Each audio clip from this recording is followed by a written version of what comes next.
Our goal in this lecture is to display a list of jokes instead of just one.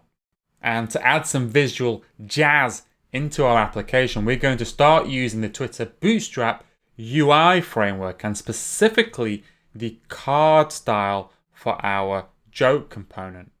By the end of this lecture, you're going to know how to use arrays in TypeScript, and you're going to know how to use the ng-for directive to repeat an element in your HTML.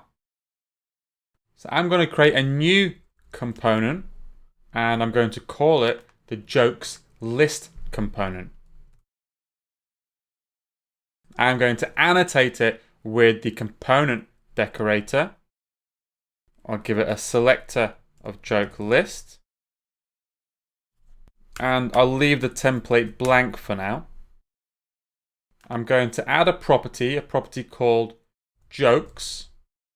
And for the type of that property, I want to set it to object, and then it's opening and closing square brackets.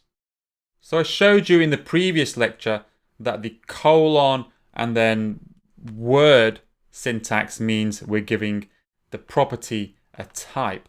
When the type also has these opening and closing square brackets, it means it's going to be an array containing this type. So this is going to be an array of objects, a list of objects. Another perfectly legal way to write this would be something like this.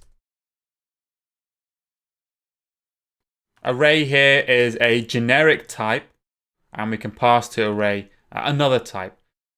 We'll cover generic types more in the next section, but generally I also just prefer this syntax. I believe it's just clearer at a glance that we're actually dealing with an array when we use the opening and closing square brackets. So now we've declared a property which is a list of jokes. Let's create a constructor and initialize this array with some hilarious cheese jokes.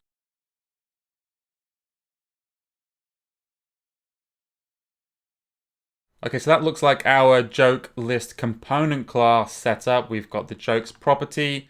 It calls an array of objects, and in the constructor, we're initializing the jokes property with an array of objects, each object having a setup property and a punchline property. So now let's deal with the template itself. I'm going to copy and paste in some starting template code. So you'll notice in our template code we're using some classes.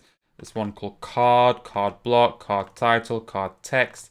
These classes are from the Twitter Bootstrap UI library, and it's a style called a card, which displays kind of a rectangle with a border. In the card title, in the H4, we're going to want to place the setup, and in the P tag, we're probably going to want to place the punchline. And really, we want this element, this card block, repeated once for each joke in our array of jokes. So to support that, we're going to add some special syntax called an ng-for onto the card element, like so.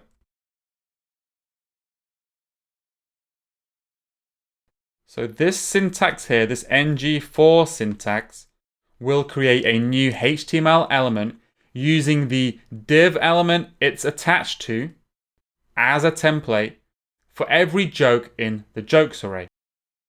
It will also make available to the template element a variable called joke, which is the item in the joke array it is currently looping over.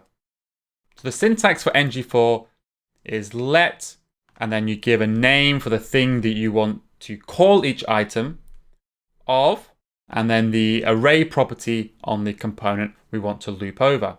So this ng-for, this is what we call in Angular a directive. Specifically, it's something we call a structural directive, since it changes the structure of the DOM. We're going to go through more built-in directives later, and also you'll learn how to create your own. So now we can display properties of this joke object in the HTML using our mustache syntax. So let's now put the setup in the h4 tag. and the punchline in the p tag. Okay, so to use our joke list component in our application, we need to go into our ng module. We need to add the joke list component to our declarations. And because we want to use the joke list component, let's bootstrap it onto our application. Let's say we're telling Angular here that we want the joke list component to be the root component for our application. And looking back at the joke list component, we changed the selector joke to joke list. So let's now go into the index.html file and let's change the tag name to be joke list as well. So now when we run our application, we are now seeing multiple jokes being printed on the screen, just as we expected. A quick tip, if you've worked with Angular 1 before, then you've probably used the ng repeat directive. ng4 is the analogous directive in Angular 2. Its syntax is slightly different, but they have the same purpose. So in summary, when we declare an array in TypeScript, we also tell it what type of thing the array holds. And we can repeat the same element multiple times in Angular using the ng4 directive, with the element the ng4 directive is attached to being used as the template.